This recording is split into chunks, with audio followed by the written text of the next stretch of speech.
ban harian, kerusakan bodi, tekanan ban, kondisi wiper dan kaca itu di setiap hari. Bila mana terjadi mengetahui kerusakan itu segera diajukan di Sletive, contoh seperti bak, rem dan kondisi bor ataupun bodi kendaraan ya Pak ya. Dan kalau untuk bodi kendaraan tanyakan di dispenser ya Pak. Dan rem tersebut itu harus diajukan. Jadi jangan cuma mengecek oh ini banyak tipis tapi tidak diajukan. Gunawan. Pak ya. Jadi kalau seperti itu harus diajukan. Untuk mingguan periksa secara teliti kondisi ban, ketebalan ban, pengajuannya itu minimum atau maksimum di ketebalan 1 mili Pak ya. Dan untuk bulanan periksa kondisi karet wiper. Kalau karet wipernya itu kaku Pak, segera ajukannya.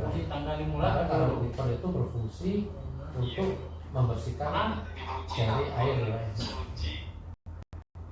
Untuk air, periksa air radiator. Air radiator itu pemeriksaan manualnya atau awalnya ada di belakang kiri ya. Materai kali belakang kiri kabin ya. Dan untuk air wiper di sebelah kiri di dalam kabin Pak ya. Dan untuk bulanan periksa kebocoran atau sambungan-sambungan dengan cara apa? Membuka kabin Pak, radiator ya. Namun untuk menutup radiator tersebut itu harus dipas Pak ya. Jangan sampai menutupnya tidak pas sehingga tutupnya terbatal karena tekanan air. Nah, jadi kalau kehilangan tutup tersebut itu menjadi tanggung jawab untuk mengganti tutup tersebut ya.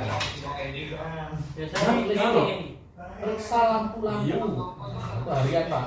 Bila mana diketahui lampu tersebut itu putus, tindakan itu catat KM awal serta plat nomor, meminta ke dispenser Pak ya, meminta ke dispenser.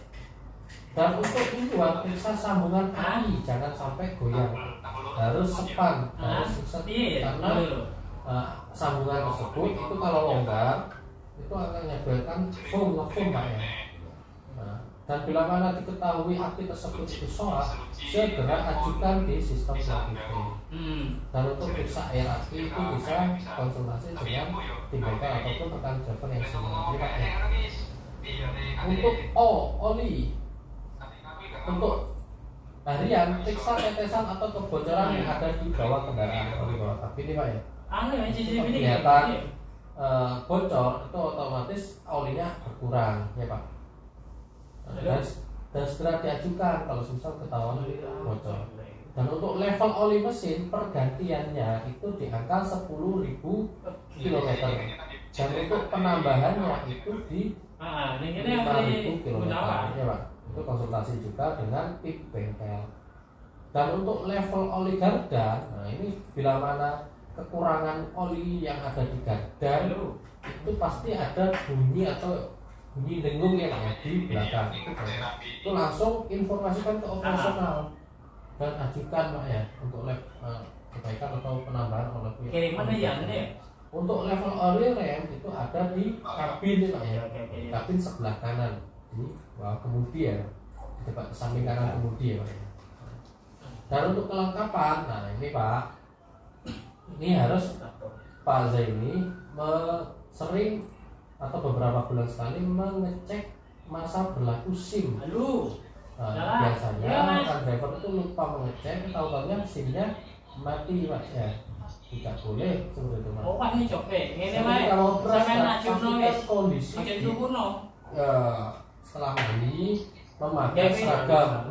Memakai seragam, KTP dan SIM itu harus dibawa serta handphone Pak ya, handphone. Terus itu gawean setelah sampai di sini kan itu ada serseran di grup, ada toko. Saya membawa 5 toko dengan satu toko di blok warna biru ya. Itu berarti saya ini bila mana sudah di blok warna biru namun tidak ada materinya itu tanyakan Pak. Dan telur keluar dari DC Pak. Kalau sudah sampai toko Pak telurnya pecah, itu menjadi tanggung jawab driver. Dan STNK tolong dilihat terlebih dahulu Pak, jangan asal nomor, karena tim dispatch itu mengasihkan bersamaan dengan driver yang lain ya. Takutnya Pak ini ngambil STNK unit lain, itu nanti problem nantinya Pak. Dan untuk dashboard itu harus dilihat Pak ya. Dashboard dari toko A, B, C, D, E, berarti gemboknya juga A dari sampai A, B, C, D, E Pak ya. Dan tidak boleh Pak gemboknya keliru lah, berarti tadi tidak melakukan pengecekan kendaraan sebelum berangkat.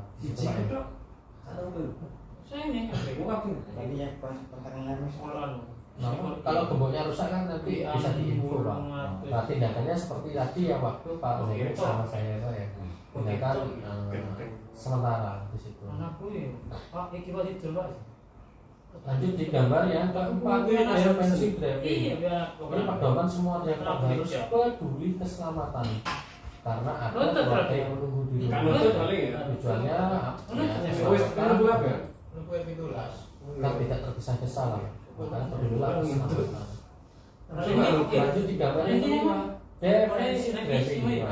Defensive driving adalah perilaku pengemudi yang menerapkan metode safety driving sehingga mampu mengidentifikasi bahaya dengan mengambil resiko yang rendah. Tujuannya tidak menjadi penyebab kecelakaan, dan yang kedua tidak menjadi pemicu kecelakaan dan tidak terlibat dalam kecelakaan. Di sini kan artinya metode pengemudi yang menerapkan metode safety driving sehingga mampu mengidentifikasi bahaya dan mengambil. Ketika bicara di sana ada perempatan, pastikan berhenti dan sampai menerobos lampu merah. Itulah menggunakan metode safety Pak. Menggunakan sabuk pengaman, metode safety juga ya Pak. Lalu di gambar yang keenam ada tanjakan maupun turunan. Metode safety-nya apa? Sebelum berangkat pengecekan rem ya Pak. Ketika mau menanjak, ketika ditanjakan, perpindahan gigi harus di punggung bukit, tidak boleh saat ditanjakan, karena kita membawa kendaraan berat Pak ya, kendaraan. Dan untuk menghadapi turunan tidak boleh melakukan pengereman secara terus menerus, harus menggunakan engine brake Pak ya. Karena tidak boleh dilakukan ya di situ. Kan terhindar dari efek vapor lock. Kalau kita melakukan pengereman terus menerus, remnya panas, akan tidak berfungsi remnya. Namun di gambar yang kedua ada ibu-ibu letting kanan, ternyata dia belok kiri ya. Diarahkan pada jalan.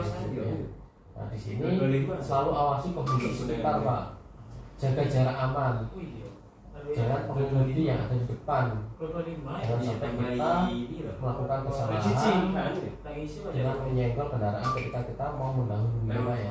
Nah, jadi harus awasi kondisi sekitar. Kalau kelihatannya ibu-ibu tersebut itu tidak lifting, tapi dia itu sering tengok kanan, tengok